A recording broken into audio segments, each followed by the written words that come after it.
这是各位观众朋友们，大家好，欢迎您收看藏人行政中央电视台本周西藏华语新闻节目。本期的新闻要点有：中国法院驳回西藏维权人士贡布齐对拉萨市公安局的诉讼；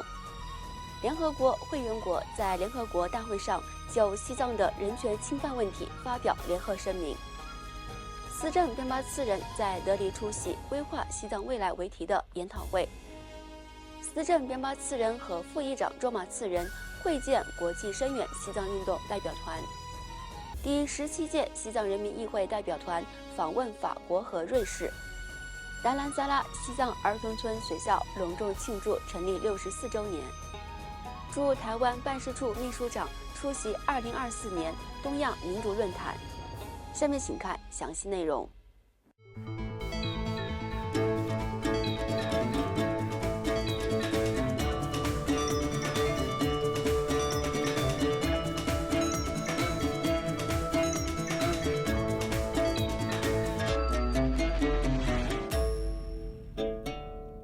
据西藏境内可靠的消息来源，被中国政府判处无期徒刑的西藏知名企业家多杰扎西的姐姐贡布齐，于今年3月初就他在西藏拉萨展开和平请愿活动期间，被拉萨市城关区公安分局对他处以行政拘留10日的案件进行起诉。但拉萨市城关区人民法院于今年6月下旬开庭审理后，驳回他的全部诉讼请求。贡布齐和她的丈夫曲炯从2023年1月开始，连续数次在西藏自治区高级人民法院前开展请愿活动，为其弟弟申冤，要求当局重新审理多杰扎西的案件，并允许他探视已关押超过15年的多杰扎西。尽管他通过和平抗议活动向当局表达诉求，但他还是多次遭拉萨市警方的殴打和强行带离。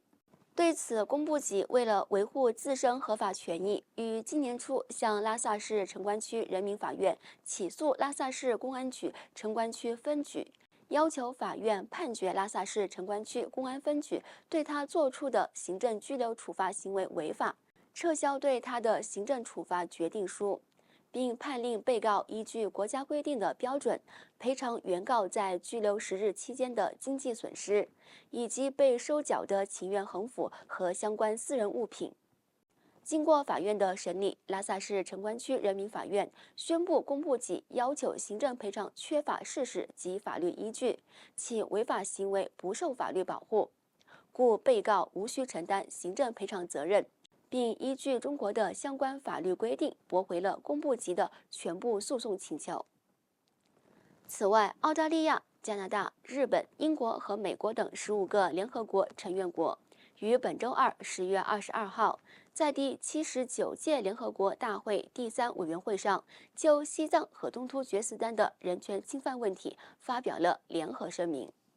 澳大利亚驻联合国大使詹姆斯·拉森代表16个国家宣读联合声明，对中国政府持续在东突厥斯丹和西藏侵犯人权行为表示严重关切，并着重强调了西藏境内普遍存在的人权侵犯问题，其中包括任意拘留、强迫劳动、家庭分离和文化压制。声明敦促中国履行其国际人权义务，立即释放所有被任意拘留的个人，并允许联合国观察员无限制地进入这2个地区进行独立评估。这份联合声明是具有里程碑意义的举措，也是自1965年以来联合国首次在大会上有意义地讨论中国在西藏侵犯人权的问题。另外，藏人行政中央司政边巴次仁于上周五10月18号下午，在内政部官员的陪同下，访问了印度西金邦让瓦拉地区的昆培林藏人定居点，并视察了当地的各级机构和基础设施。司政边巴次仁向昆培林藏人定居点的民众发表讲话时，着重强调了达赖喇嘛尊者富有远见的领导和老一辈藏人的无私奉献，建立流亡藏人社区的历程，并指出，尽管流亡藏人人口分散带来了各种挑战，但此次他第2次访问昆培林藏人定居点的目的，是为了加强行政部门与民众之间的联系。结束对西金邦的各项访问行程后，司政边巴次仁于上周六离开当地，前往印度首都新德里继续展开访问。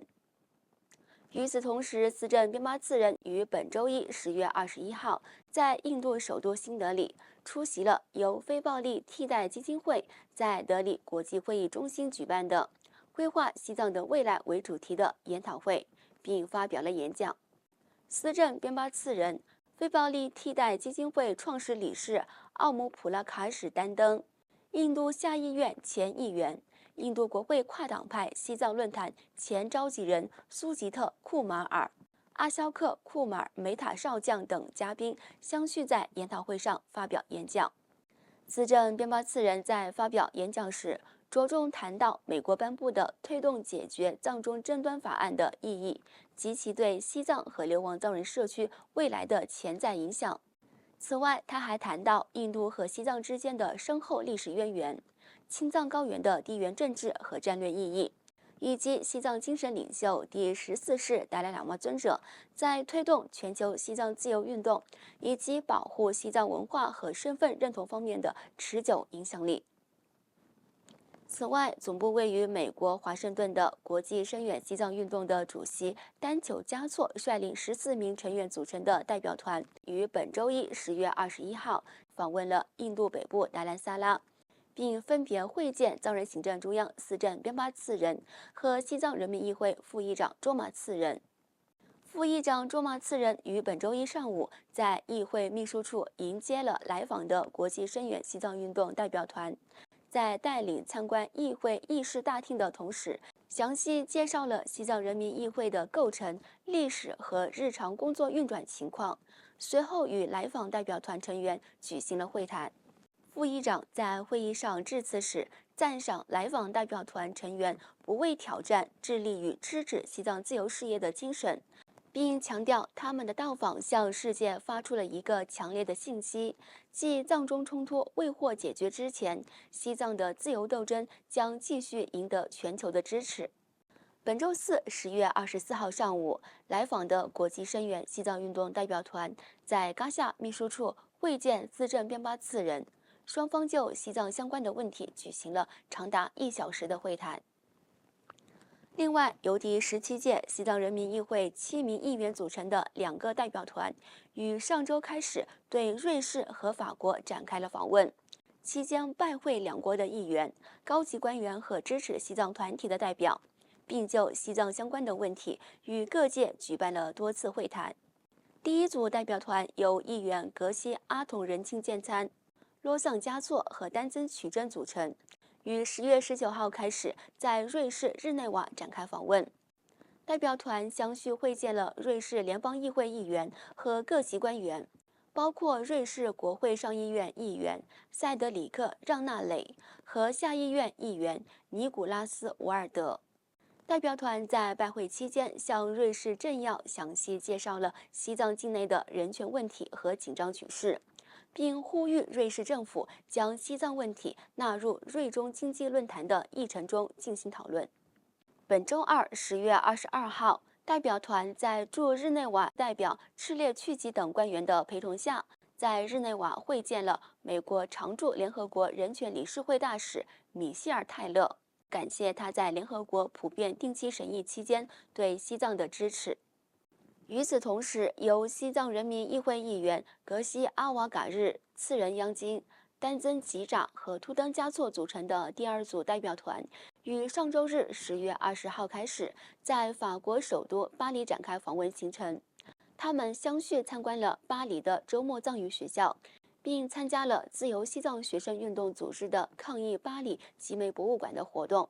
随后，他们参加了法国藏人协会组织的公开集会。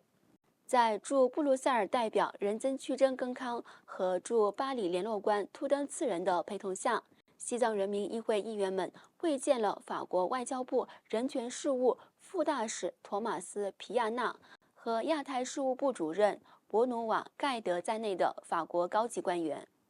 本周二10月22号，代表团会见了巴黎第11区市长弗朗索瓦·二葛林，讨论了西藏民主进程和法国藏人面临的问题。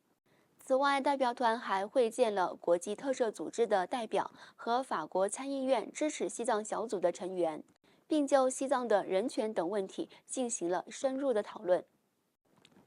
此外，总部位于印度北部达兰萨拉的西藏儿童村学校于本周三10月23号迎来该校成立64周年庆典。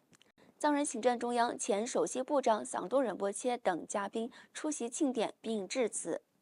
主要嘉宾第17届西藏人民议会议长堪布索南丹培、司政兼教育部长塔兰卓玛、最高法院助理法官丹增隆多和副议长周马次仁等藏人行政中央各部门秘书长和自治机构和非政府组织代表等政要出席了庆典。西藏儿童村学校管理委员会执行董事索南四确在庆典上致欢迎词，并宣读了年度报告。教育部长塔兰卓玛在致辞时简要介绍了西藏儿童村学校的成立背景，强调了流亡初期的该校学生所面临的挑战，并特别感谢了西藏儿童村学校的创始成员，以及多年来为西藏儿童村学校做出贡献的所有教职员工。随后，西藏人民议会议长堪布索南丹培、桑东仁波切分别发表了讲话，赞扬了该校教职员工为教育藏人儿童所做出的无私奉献。随后，与会主要嘉宾分别为服务年满20年的教职员工和学生会主席颁发了卓越服务奖。请继续收看本期节目的最后一则消息。由台湾民主基金会主办的2024东亚民主论坛于上周三10月16号在台北福华饭店召开。今年主题为强化民主韧性，邀请各领域的亚洲公民社会实务工作者共同讨论强化民主韧性的经验与策略。应邀出席开幕式的藏人行政中央驻台湾办事处秘书长米久玉珍在会议期间同与会各界政要进行了交流。在会晤台湾民主基金会执行长廖达启和副执行长鲁业忠时，秘书长感谢台湾民主基金会多年来对西藏自由事业的持续支持和协助。观众朋友们，以上就是本期节目的全部内容。欲了解更多有关西藏境内外的讯息，请登录屏幕下方的网址。感谢您的收看，我们下期节目再会。